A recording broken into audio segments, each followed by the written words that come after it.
श्री शिवाय नमस्तुभ्यम। स्वागत है आप सभी का एक बार फिर से। मेरे देवाधिदेव महादेव आप व आपके परिवार पर अपनी कृपा दृष्टि सदा सर्वदा बनाए रखें। दोस्तों, यदि आप अपनी सभ्यता, संस्कृत, तीज त्योहार, धार्मिक जानकारी, वास्तु एवं ज्योतिष संबंधित उपायों के बारे में जानना चाहते हैं तो चैनल को सब्सक्राइब जरूर करिएगा। दोस्तों, यदि आप दिल से शंकर को रिझा रहे हैं तो वो अवश्य आपको अपने पास बुलाएंगे, अवश्य आपके सारे कष्ट हरेंगे, पर पुकार आपकी दिल से हो। रामचरितमानस में तुलसीदास जी ने लिखा है कि जाकर जेहि पर सत्य सनेहु, ते तिन ताहि मिलब न कछु संदेहु।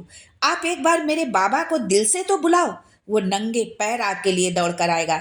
मेरा औघरदानी आप पर सब कुछ लुटा देगा।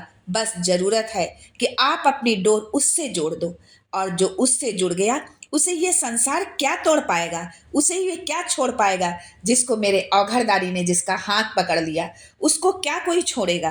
जिसने अपनी डोर बाबा से, मेरे त्रिकालदर्शी औघरदानी से जोड़ दिया, उसके रोग, बीमारी, दुख, तकलीफ सब दूर होंगे। मेरे पूज्य गुरुदेव पंडित प्रदीप मिश्रा जी को सत सत नमन, जिन्होंने अपनी कथा के माध्यम से मुझे शिव तत्व से जोड़ दिया। पुनः गुरुदेव को कोटि कोटि नमन। दोस्तों, गुरुदेव की कथा से ही बहुत कुछ सीखा है और उसी सीख को, उन्हीं उपायों को आप लोगों से साझा कर रही हूँ।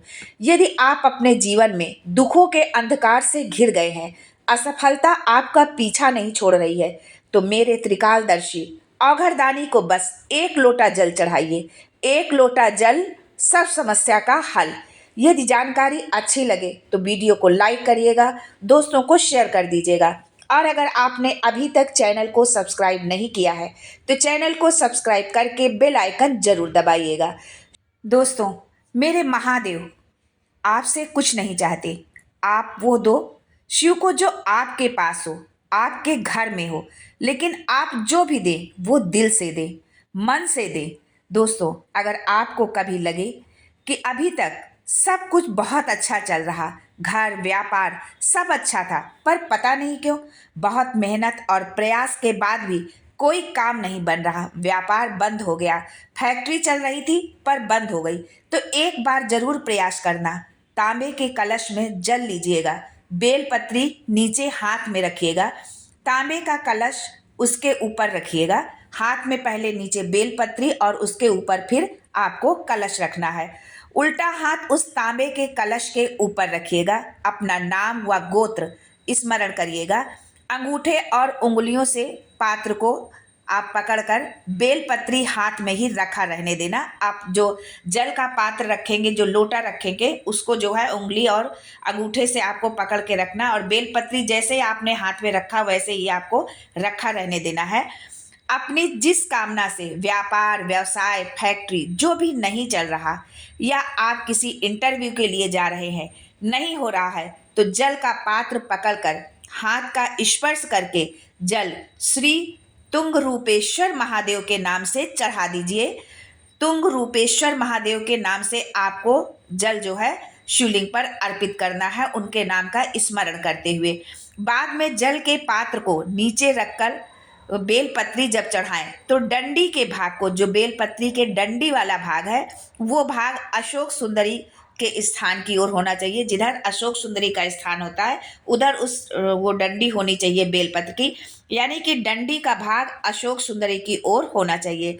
झोली फैलाकर बाबा को प्रणाम करें, बाबा से निवेदन करके आए। 3 से 4 दिन लगेंगे। जो आपका व्यापार ठप पड़ा था उसमें थोड़ी सी उन्नति होना प्रारंभ हो जाएगी। आपके जीवन में जो भी समस्या चल रही थी, जिस समस्या के निराकरण के लिए, उपाय के लिए, उसको दूर करने के लिए आपने मेरे बाबा से प्रार्थना करी थी, बाबा आपकी प्रार्थना जरूर सुनेंगे। भगवान शिव ने वृंदा के पति को मारा था, इसलिए भगवान शिव में तुलसी दल नहीं चढ़ता, ये तो सभी जानते होंगे। पर एक दिन ऐसा है जब भगवान शिव पर तुलसी और नारायण पर बेलपत्र अर्पित की जाती है। केवल वर्ष में एक दिन बैकुंठ चतुर्दशी का दिन ऐसा होता है। रात्रि को 12 बजे से सुबह 4 बजे के बीच में भगवान शंकर को तुलसी और ठाकुर जी को बेलपत्र समर्पित होती है। ये दिन सिर्फ वर्ष में एक बार आता है, बैकुंठ चतुर्दशी का दिन, जिसमें कि भगवान शंकर को तुलसी दल और ठाकुर जी को बेलपत्री समर्पित की जाती है। और वो समय होता है रात्रि के 12 बजे से लेके 4 बजे के बीच का समय होता है जब ये समर्पित किया जाता है। उस बेलपत्र और तुलसी को उठाकर शहद की शीशी में रख लीजिए। शहद की शीशी में रखकर जो बच्चा पढ़ने में कमजोर हो, बुद्धि में कमजोर हो, या चंचल वृत्ति का हो, या मन पढ़ाई में उसका स्थिर ना हो रहा हो, उसको 1 महीने तक वो शहद आप चटाइए। 1 महीने से ज़्यादा नहीं आपको ये चटाना है, 1 महीने में ही आपको फर्क नजर आने लगेगा। कई लोगों का दिमाग काम नहीं करता है, बुद्धि विवेक काम नहीं करता। उसके लिए शिव महापुराण की कथा में बताया गया है कि गाय जब अपने बछड़े को दूध पिलाए और बछड़े के मुंह पर जो फेन आ जाता है, उस फेन को अमावस्या के दिन चम्मच में लेकर दोपहर में 12 बजे, जो बच्चा ज़्यादा चिड़चिड़ करता हो, बुद्धि विवेक कम हो, अच्छे से काम ना करता हो, उस बच्चे को 2 या 3 अमावस्या को उस फेन को उस बच्चे को पिला दिया जाए तो बच्चा विद्वान होता है, उसका विवेक काम करने लग जाता है, उसकी बुद्धि प्रबल होती है, प्रखर होती है। जिसके शरीर पर सफ़ेद दाग पड़ गए हो, चर्म रोग हो गया हो, चमड़ी सफ़ेद पड़ गई हो, पूर्णिमा के दिन गाय जब अपने बछड़े को दूध पिलाए, बछड़े के मुख में जो फेन आए उसको निकाल लीजिए। पूर्णिमा की रात्रि को 12 बजे चमड़ी पर जहाँ दाग पड़ गए हो, चमड़ी सफ़ेद हो गई हो, उस जगह पर लगा दीजिए। चंद्रमा की रोशनी में कम से कम आधा घंटे आप बैठ जाइए। बैठने के बाद में फिर स्नान कर लीजिए। 2 या 3 पूर्णिमा उस फेन का प्रयोग करके देखिए, चमड़ी अपने असली रंग में आना प्रारंभ हो जाती है। आज के लिए बस इतना ही दोस्तों, मिलते हैं अगले वीडियो में एक नई जानकारी के साथ। तब तक के लिए श्री शिवाय नमस्तुभ्यम and thanks for watching my video.